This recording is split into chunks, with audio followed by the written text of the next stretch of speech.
Les Hashem ce Shabbat, donc demain matin à la synagogue, on va lire la paracha de Béchalach, paracha de Shirat Hayam, quand on chante ce que Moshe et le peuple d'Israël ont chanté avant de traverser la mer Rouge. Ce qu'on dit tous les jours, ah, Zachir Moshe, ça c'est la paracha de cette semaine. On sait tous qu'il y a dans la Torah, il y a beaucoup de facettes. Il y a aussi plusieurs livres, des centaines de livres qui parlent des coutumes de Minagim. Il y a une coutume ce Shabbat de donner à manger aux oiseaux. Pourquoi aux oiseaux? Pourquoi cette coutume? Parce que Hachem a dit la manne du ciel ne descendra pas le Shabbat. Donc Hachem a dit qu'elle ne descendra pas le Shabbat. Il y a deux personnes qui ont voulu donner le démenti à Hachem. Ils ont éparpillé de la manne samedi matin pour dire qu'elle est tombée du ciel, genre. Et les oiseaux sont venus et ont mangé cette manne pour pas qu'on dise qu'on donne des mentis à Hachem. Et comme on est reconnaissant envers les oiseaux, jusqu'à maintenant, coutume de donner aux oiseaux, tous les Shabbats Béchalach, on leur donne à manger. C'est une coutume, comme ça. Et il y a un verset dans la paracha de cette semaine, bien sûr que tout le monde connaît, Hachem lachem tarejun. Hachem fera la guerre pour vous et vous taisez-vous. Donc ça, je me dis que ça parle sur une personne qui se tait à la synagogue. C'est là-bas qu'il faut se taire. Hachem lachem, si une personne se tait à la synagogue, Hachem pour argumenter. Hachem peut argumenter contre nous. Maintenant, si on se tait à la synagogue, ça veut dire quoi? Quand viennent les forces du mal attaquer le peuple d'Israël, ils disent Hachem, regarde ces juifs là, comment telle bêtise qu'ils font, quelle bêtise. Hachem lui dit oui, d'autres nations aussi font cette bêtise. Quand il dit Hachem, regarde cette bêtise. Hachem dit oui, d'autres nations aussi font ça. Quand il dit Hachem, regarde, ils parlent dans la synagogue, ben Hachem ne peut pas dire que les autres aussi parlent dans l'endroit de prière. Et ça, Hachem il argumentera pour vous, Tendareshun, c'est censé que vous vous taisez dans la synagogue. Si vous ne taisez pas à la synagogue, Hachem ne pourra pas argumenter pour vous.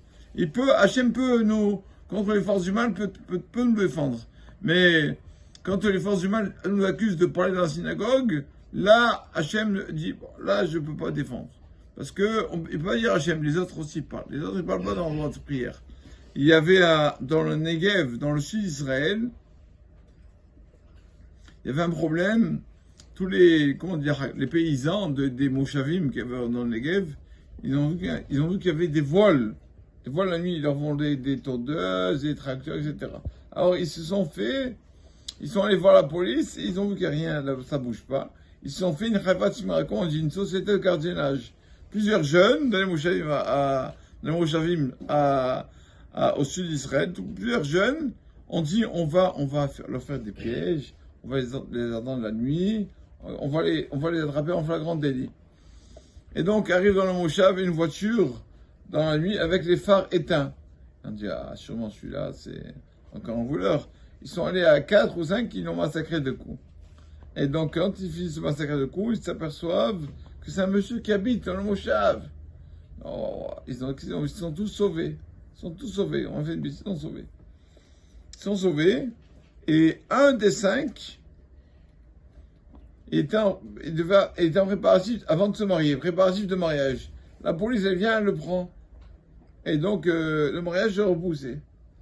Et ce monsieur a dit à l'avocat, je risque gros. Il dit oui, je risque quelques mois de prison. Et donc, ce monsieur a pris Hachem, Hachem, s'il te plaît, aide-moi, je sais pas comment je vais faire, aide-moi à ce jugement, je sais pas comment sortir, j'ai peur que je vais me faire juger, ils vont me tuer.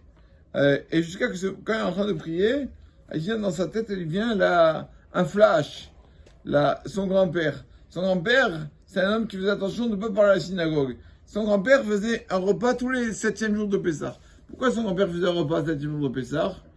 Il faisait un repas pour remercier Hachem que je suis arrivé à ne pas parler de bêtises dans la synagogue. Chaque année, il faisait une séouda parce qu'il a mérité de faire attention. Quand vous voulez lui parler à ce monsieur, sortez de la synagogue pour lui parler. Parce que dans la synagogue, vous ne pouvez pas lui parler. Donc il a dit Hachem. Quand il s'appelait son grand-père, il a dit Hachem, je reçois sur moi que si tout se passe bien, le jugement, etc., quand je vais à la synagogue, d'être comme mon grand-père, de me taire. Je reprends sur moi. Et il va au jugement, le jour du jugement, et donc il y a le juge Il voit que le juge n'est pas juif. Il a dit, waouh, celui-là, il va me tuer. Bon.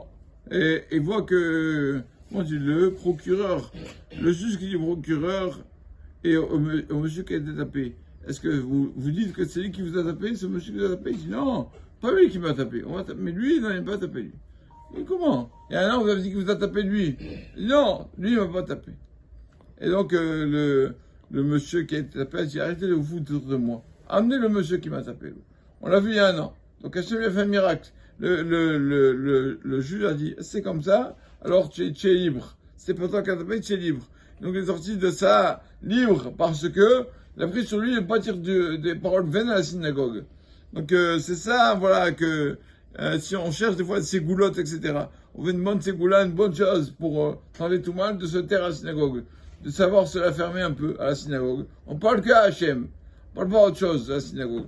Et c'est pour ça que quand on rentre à la synagogue, on s'arrête, on embrasse un peu tout ça, pour prendre conscience qu'on rentre pas maintenant au bar ou dans le salon. On rentre à la synagogue, là, on prend conscience que là, il faut que je me taise. Au moins là. C'est pour ça que, comme tellement ce verset est important, Hachem pourra argumenter pour vous, faire la guerre pour vous, mais si vous vous taisez à la synagogue, c'est pas ça, on va voir.